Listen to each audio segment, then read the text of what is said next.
يا أيها الذين آمنوا إذا نودي للصلاة من يوم الجمعة فاسعوا إلى ذكر الله وذروا البيع. إن الحمد لله نحمده ونستعينه ونستغفره ونعوذ بالله من شرور أنفسنا ومن سيئات أعمالنا. من يهده الله فلا مضل له ومن يضلله فلا هادي له، وأشهد أن لا إله إلا الله وحده لا شريك له، وأشهد أن محمدًا عبده ورسوله. أما بعد، فأعوذ بالله من الشيطان الرجيم.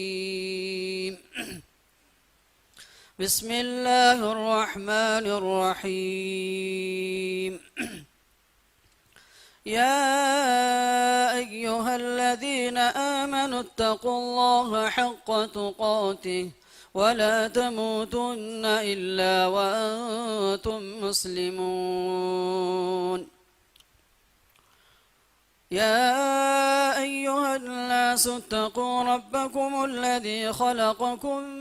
من نفس واحدة وخلق منها زوجها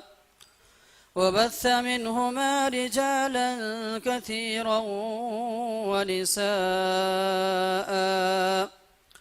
واتقوا الله الذي تساءلون به والأرحام إن الله كان عليكم رقيبا.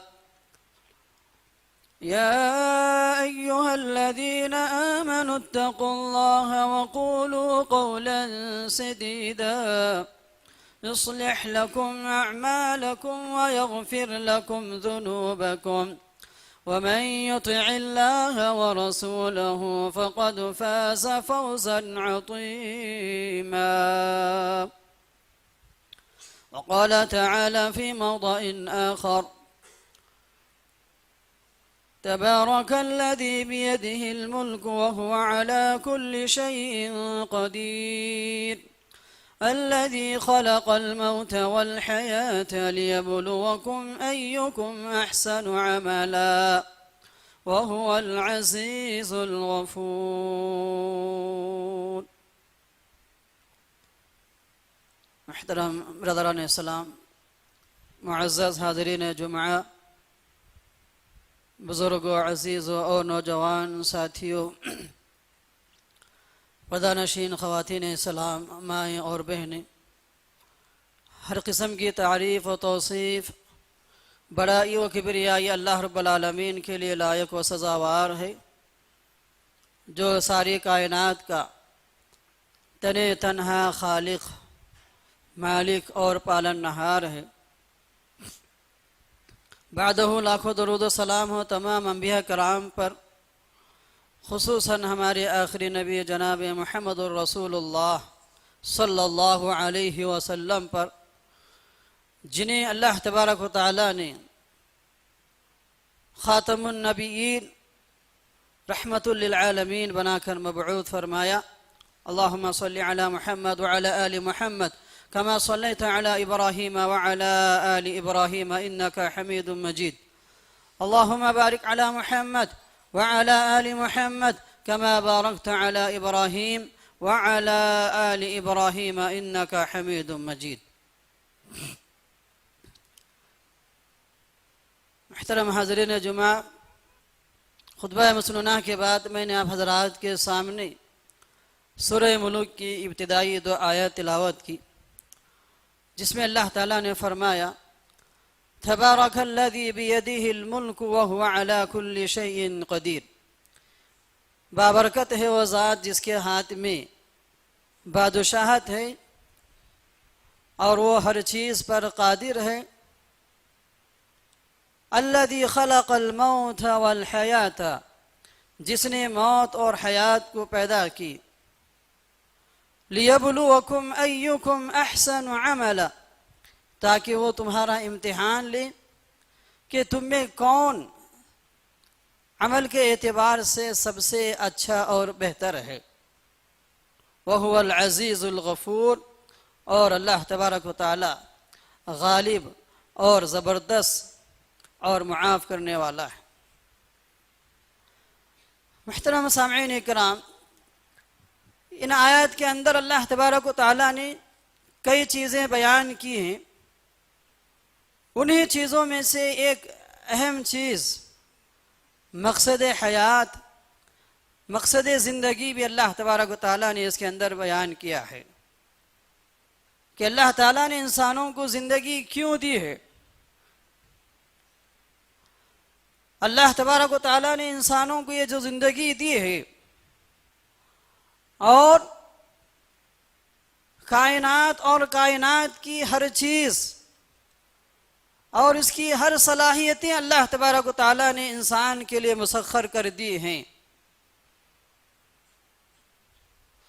ان سب چیزوں کا مقصد انسان کا امتحان لینا ہے کہ آیا بندہ اللہ تبارک و تعالیٰ کی اس دی ہوئی نعمتوں کو، اللہ تعالیٰ کی اس دی ہوئی زندگی میں وہ اپنی عملی زندگی میں کس مقام پر وہ فائز ہوگا۔ اللہ تعالیٰ کی اس دی ہوئی نعمت کو پا کر کے اپنے عملی زندگی میں اچھا عمل کر کے اچھے مقام پر فائز ہوگا، یا وہ برا عمل کر کے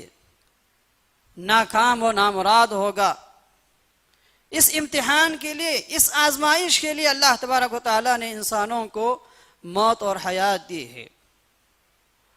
محترم سامعین کرام، اگر ہم قرآن مجید کا مطالعہ کریں، احادیث کا مطالعہ کریں، اگر ہم باریک بینی سے اگر جائزہ لیں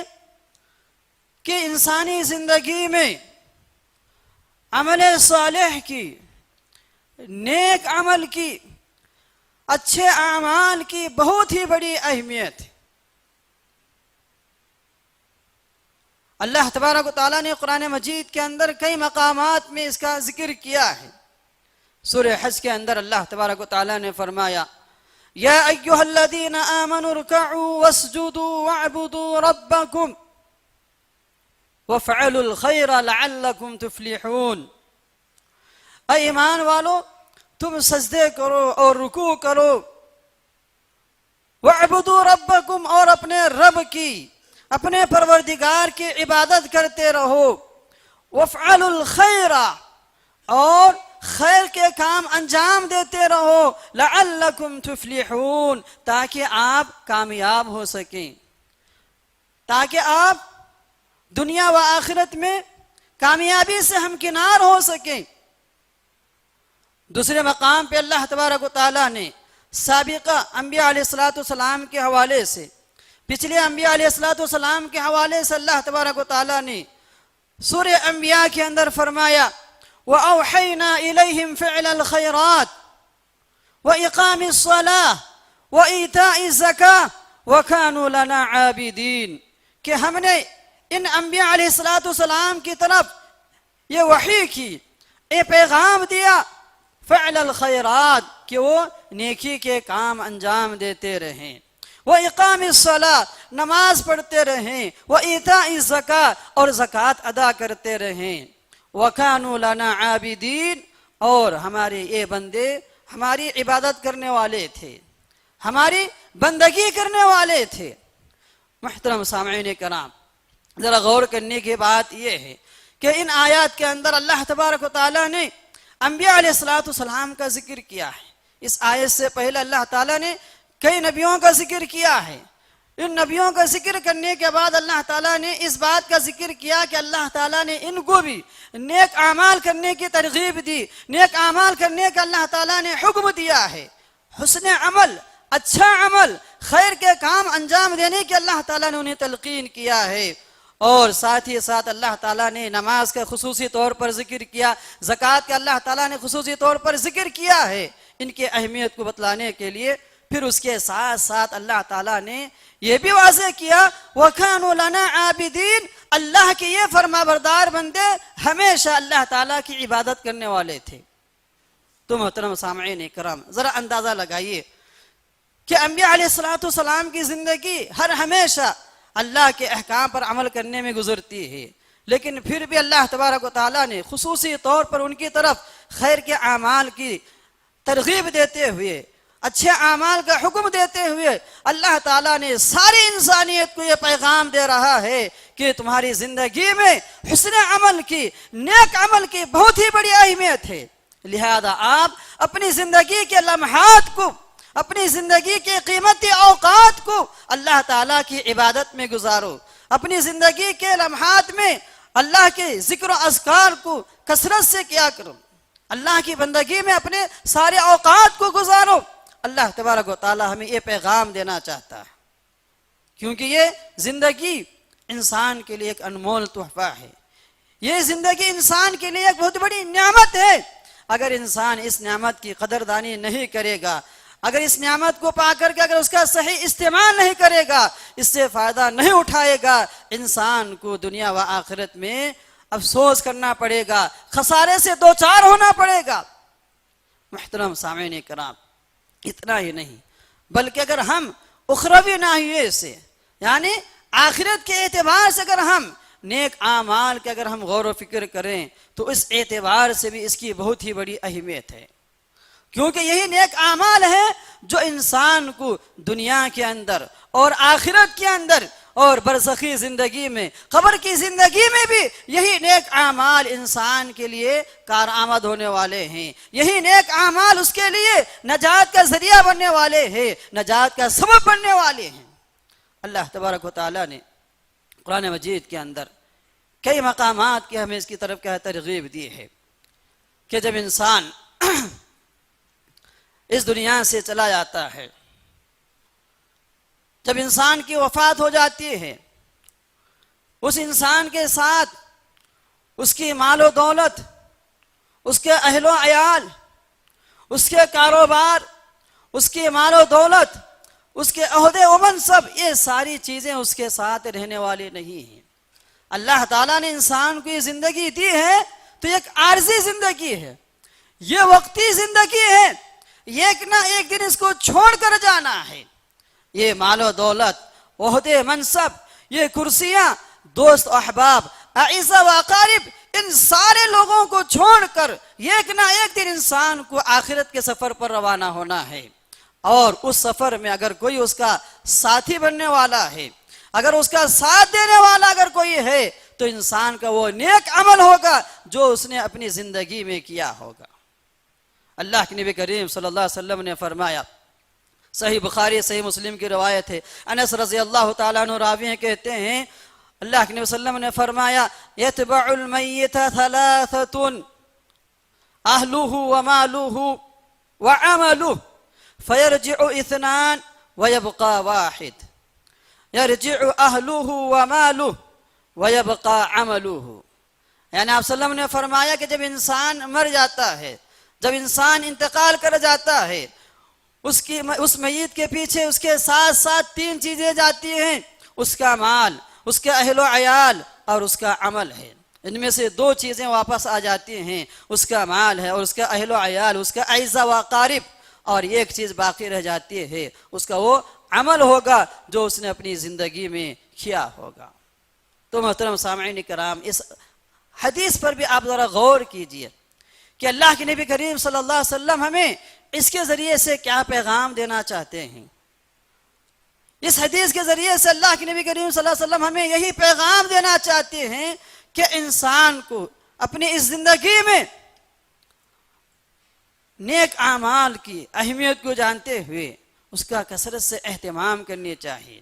کیونکہ یہی نیک عمل اس کی اخروی زندگی میں بھی نجات کا ذریعہ بننے والے ہیں۔ اسی لیے اللہ کے نبی کریم صلی اللہ علیہ وسلم نے مسند احمد کی روایت ہے کہ آپ صلی اللہ علیہ وسلم نے فرمایا جب انسان قبر میں چلا جاتا ہے، اس کی تدفین ہو جاتی ہے، تو قبر کے اندر اس برزخی زندگی کے اندر انسان کو دفنانے کے بعد ایک بارونق، ایک حسین و جمیل نوجوان کی شکل و صورت میں اس کے نیک اعمال اس کے سامنے آئیں گے، اور وہ انسان حیران و پریشان ہو کر اس سے پوچھے گا کہ تو کون ہے، تو کون ہے؟ تو نیک عمل اس سے کہے گا انا عملک الصالح۔ وہ نیک نوجوان جو حسین و جمیل ہوگا وہ اس بندے سے کہے گا انا عملک الصالح، میں تیرا نیک عمل ہوں جسے تو دنیا کے اندر اپنی زندگی میں کیا کرتا تھا۔ اس کے برعکس اگر انسان نافرمان ہوگا، مجرم ہوگا، گنہگار ہوگا، جس نے اپنی زندگی کی اہمیت کو نہیں جانی، اللہ تعالیٰ کی دی ہوئی زندگی کی نعمت کو بیکار کر دیا، اپنے ان اوقات کو، زندگی کے ان اوقات کو لا یعنی کاموں میں، لا یعنی باتوں میں گزارا ہوگا، جب وہ قبر کے اندر جائے گا تو ایک بدنما شکل میں ایک انسان اس کے سامنے آئے گا۔ وہ پہلے ہی سے قبر کی تاریکی میں حیران و پریشان رہے گا، اور اس بدنما شکل و صورت میں نوجوان کو دیکھ کر یہ اور پریشان ہوگا اور اس سے پوچھے گا کہ تو کون ہے، تو کون ہے؟ تو وہ جواب کہے گا میں کوئی اور چیز نہیں ہوں، میں تیرا وہی عمل ہوں، میں تیرے وہی اعمال ہوں جسے تو دنیا کے اندر اپنی زندگی میں کیا کرتا تھا۔ تو محترم سامعین کرام ذرا غور کیجئے کہ قبر کی زندگی کے اندر، برزخی زندگی کے اندر نیک اعمال کی کتنی بڑی اہمیت ہے کہ قبر کے اندر میں بھی، اس زندگی میں بھی وہی نیک عمل اس کی کامیابی کا ذریعہ بننے والے ہیں۔ اس لیے ہم اللہ تعالیٰ کی اس دی ہوئی زندگی کو غنیمت جانتے ہوئے اس کے اوقات کو اللہ کی عبادت میں، خیر کے کاموں میں گزارنے کی ہماری کوشش ہونی چاہیے۔ اور اس کے برعکس اللہ کے نبی کریم صلی اللہ علیہ وسلم نے فرمایا آخرت کے اعتبار سے نیک اعمال کی کیا اہمیت ہے۔ صحیح مسلم کی روایت ہے، آپ صلی اللہ علیہ وسلم نے فرمایا کہ میدان محشر کے اندر جہاں ہر انسان نفسا نفسی کے عالم میں ہوگا، ہر ایک کو اپنی پڑی ہوگی، کوئی کسی کی طرف دیکھنے والا نہیں ہوگا،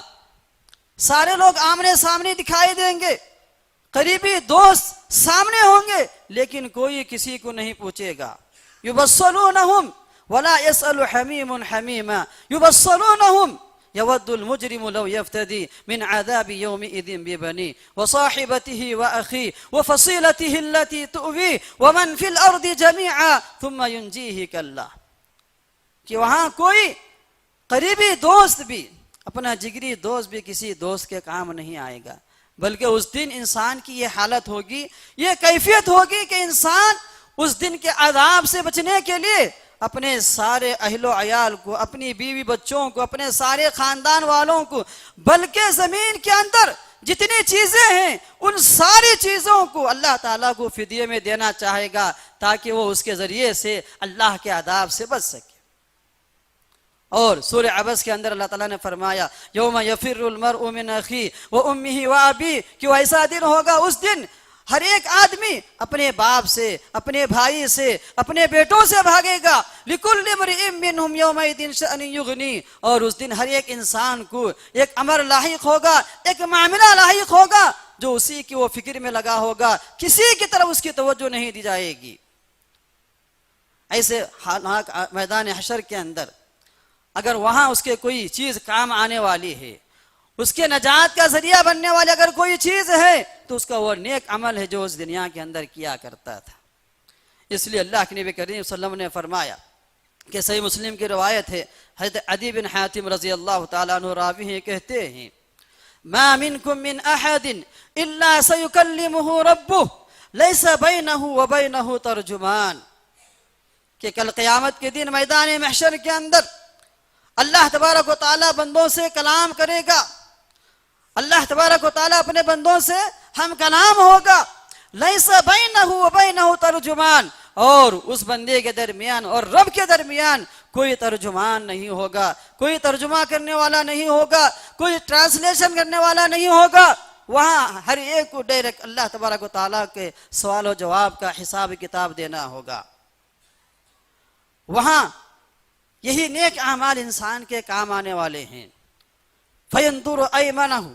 کہ انسان اپنے دائیں طرف دیکھے گا، فَلَا يَرَى إِلَّا مَا قَدَّمَ، اسے کوئی چیز نظر نہیں آئے گی سوائے اس کے جو اس نے آگے بھیجا ہوگا، یعنی اس کے جو عمل ہوں گے وہی عمل اس کے سامنے نظر آئیں گے. وَيَنْظُرُ أَشْأَمَ مِنْهُ، اور اپنے بائیں طرف دیکھے گا، فَلَا يَرَى إِلَّا مَا قَدَّمَ، اور اس طرف بھی اسے وہی اعمال سامنے نظر آئیں گے جو اس نے کیا ہوگا، جو اس نے آگے بھیجا ہوگا.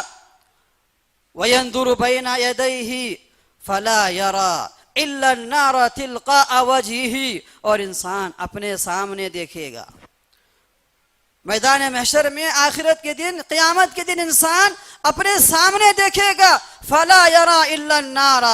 اور اس کے سامنے سوائے جہنم کی آگ کے کوئی چیز نظر نہیں آئے گی. تو اس آخر میں اللہ کے نبی کریم صلی اللہ علیہ وسلم نیک اعمال کی ترغیب دیتے ہوئے، اس جہنم سے بچنے کی تلقین کرتے ہوئے، آگاہ کرتے ہوئے، اسی حدیث کے اس آگے اللہ صلی اللہ علیہ وسلم نے فرمایا فاتقوا النار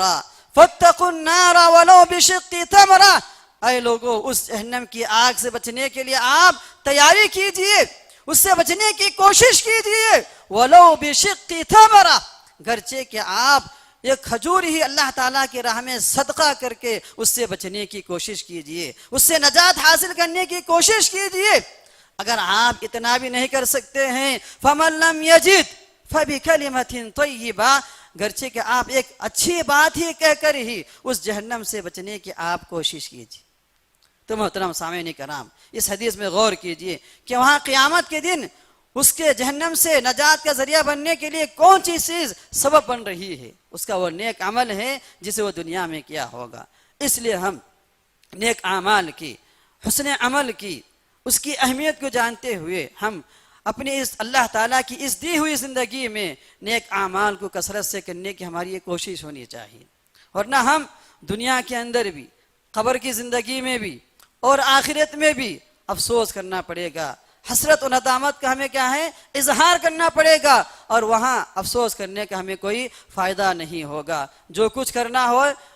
اس دنیاوی زندگی میں کرنا ہے، اسی وقت میں کرنا ہے.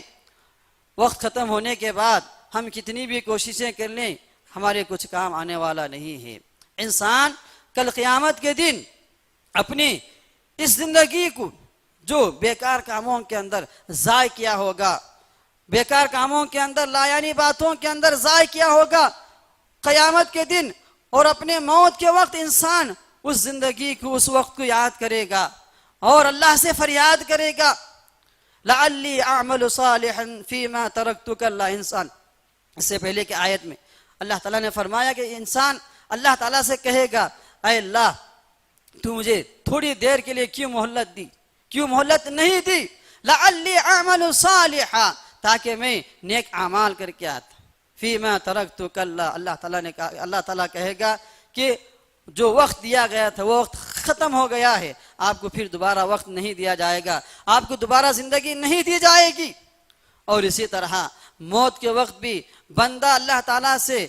افسوس کرتے ہوئے فریاد کرے گا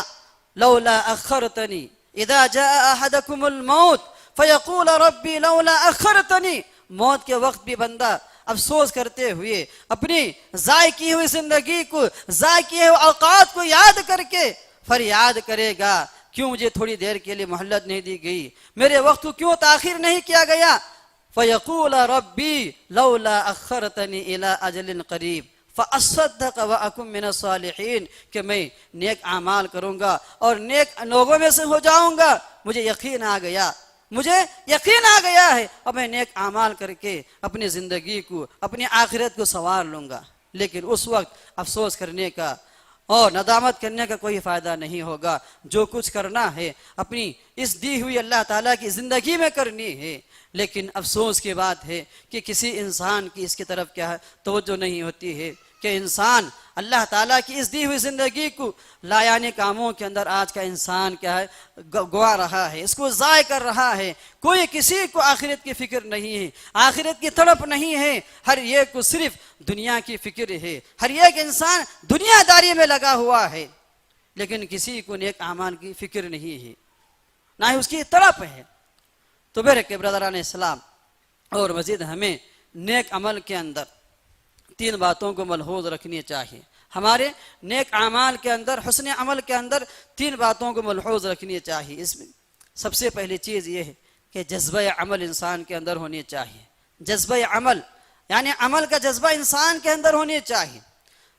اس کا مطلب یہ ہے کہ جب نیک عمل کرنے کا وقت آتا ہے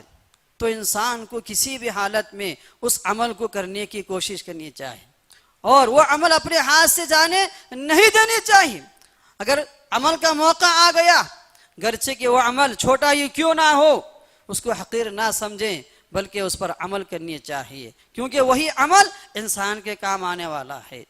اور اسی طرح معیار عمل کے اندر بھی کیا ہے، معیار کے عمل کو ہمیں اختیار کرنی چاہیے۔ شریعت کے اندر، اسلام کے اندر اللہ تعالیٰ نے جو ہمیں اعمال کے اللہ تعالیٰ نے ہمیں کیا حکم دیا ہے، ان اعمال کی بھی اللہ تعالیٰ نے درجات رکھے ہیں، اس کے بھی کیا ہے مرتبے ہیں۔ وَلِكُلٍّ دَرَجَاتٌ مِّمَّا عَمِلُوا، اللہ تعالیٰ نے جو کہ تم عمل کرتے ہو ان اعمال کے اللہ تعالیٰ نے درجات رکھے ہیں، تو ہمیں ان عملوں کے اندر جو عمل معیاری ہوگا اور بہتر سے بہتر ہوگا اس عمل کو ہمیں کیا اختیار کرنی چاہیے۔ اس کی مثال یہ کہ اللہ تبارک و تعالیٰ نے لن تنالوا البر حتى تنفقوا مما تحبون، جب اللہ تعالیٰ نے سورہ آل عمران کی آیت نازل فرمایا کہ تم اس وقت تک نیکی کو نہیں پا سکتے جب تک کہ تم اپنی پسندیدہ اور محبوب چیز کو اللہ تعالیٰ کی راہ میں خرچ نہ کریں گے۔ جب یہ آیت کریمہ نازل ہوئی تو حضرت طلحہ رضی اللہ تعالیٰ عنہ نے اپنے باغ کو اللہ تعالیٰ کی راہ میں وقف کر دیا،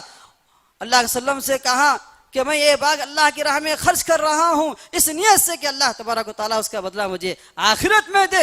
اور یہ بہترین باغ اور ان کے لیے بہترین مال تھا، لیکن اس بہترین مال کو انہوں نے اللہ تعالیٰ کی راہ میں اللہ کی رضا کے لیے آخرت میں اس کا ثواب پانے کے لیے انہوں نے اللہ تعالیٰ کی راہ میں وقف کر دیا ہے۔ تو ہمارا بہتر سے بہتر عمل ہمیں اختیار کرنی چاہیے۔ ہم اپنے لیے جو چیز بہت زیادہ پسند کرتے ہیں، ہماری پاس جو چیز محبوب ہے، اس محبوب چیز کو اللہ تعالیٰ کی راہ میں خرچ کرنی چاہیے۔ وَيُطْعِمُونَ الطَّعَامَ عَلَىٰ حُبِّهِ مِسْكِينًا وَيَتِيمًا وَأَسِيرًا،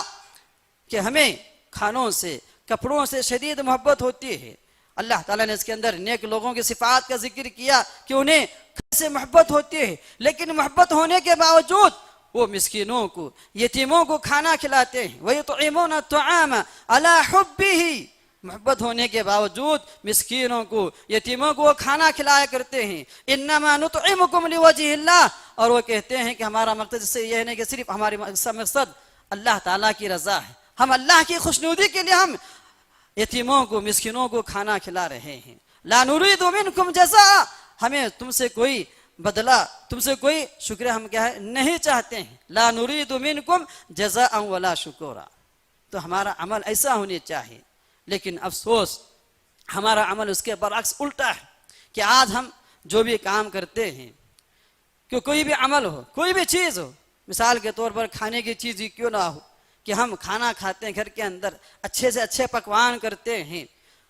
سب سے پہلے ہماری اپنی فکر، اپنے گھر والوں کی فکر ہوتی ہے، لیکن گھر کے پڑوس کے اندر بازو میں بھوکے آدمی ہوتے ہیں، غریب آدمی، محتاج آدمی، ضرورت مند رہتے ہیں، لیکن ہماری فکر، ہماری توجہ ان لوگوں کی طرف نہیں جاتی ہے۔ ان کی طرف ہماری توجہ جاتی ہے کب؟ اس وقت جب سب کچھ کھانے کے بعد کچھ بچا ہوا رہتا ہے۔ کھانا کھانے کے بعد سب سے پہلے اپنا پیٹ بھر لینے کے بعد جب بچا کچا اگر کھانا ہوتا ہے، اس کھانے کو غریبوں کو، یتیموں میں جو بھوکے ہوتے ہیں، پیاسے ہوتے ہیں، انہیں دینے کی ہماری فکر ہوتی ہے۔ یہ ہمارا یہ عمل ہے۔ اگر ہمارا عمل ایسا ہوگا تو ہم اللہ تعالیٰ کے سامنے کیسے محبوب پسندیدہ بندے بن سکتے ہیں؟ ہمارا عمل یہ معیار عمل نہیں ہوتا ہے، معیار عمل ہمیں اختیار کرنی چاہیے۔ اسی طرح کپڑوں کی بھی مثال یہی ہے کہ ہمارا آج کا معاشرہ یہ ہے، آج کے معاشرے کی یہ حالت ہے، ہم مسلمانوں کی یہ حالت ہے، ہمارا یہ عمل ہے، ہمارا عمل ایسا نہیں ہونی چاہیے۔ اسی لیے اللہ تبارک و تعالیٰ نے سورہ نحل کے اندر فرمایا وَيَجْعَلُونَ لِلَّهِ مَا يَكْرَهُونَ، کہ آپ اللہ تعالیٰ کے لیے وہ چیزیں دیتے ہو جسے تم ناپسند کرتے ہو، جسے آپ ناپسند کرتے ہیں اس چیز کو آپ اللہ تعالیٰ کی راہ میں اللہ کی رضا کے لیے دینا چاہتے ہو، یہ اللہ کو پسند نہیں۔ اللہ کے لیے محبوب عمل وہ ہے جو تمہارے عمل کے اندر کیا معیاری ہونے چاہیے۔ اور اسی طرح دوسری چیز ہے مقدار عمل۔ مقدار عمل اس کا مطلب یہ ہے کہ انسان کی زندگی جیسے جیسے گھٹتی جاتی ہے اس کے اعمال کے اندر ویسے ویسے اضافہ ہونی چاہیے۔ مثال کے طور پر انسان اگر اس سال اگر وہ 10 نیکیاں کیا ہے، یا 20 نیکیاں کیا ہے تو اگلے سال اس کے عمل کے اندر اور اضافہ ہونی چاہیے. اس سال 20 کیا ہے تو آگے کے سال میں اسے 40 نیکیاں کرنی چاہیے, 50 نیکیاں کرنی چاہیے. جیسی جیسی اسی کی عمر گھٹتی جاتی ہے, جیسے جیسے انسان موت کے قریب ہوتا جاتا ہے, اس کے اعمال کے اندر اتنا ہی زیادہ اضافہ ہونی چاہیے. یہ ہے مقدار عمل. اللہ تعالیٰ اپنے نیک عمل کے اندر, حسن عمل کے اندر یہ 3 چیزوں کو ملحوظ رکھتے ہوئے انسان کو زندگی گزارنی چاہیے. بہرکیف اللہ تبارک و تعالیٰ سے دعا ہے کہ اللہ تعالیٰ ہم تمام لوگوں کو کئی حسنی باتوں پر کہنے سننے سے زیادہ ہمیں عمل کرنے کی توفیق عنایت فرمائے. آمین.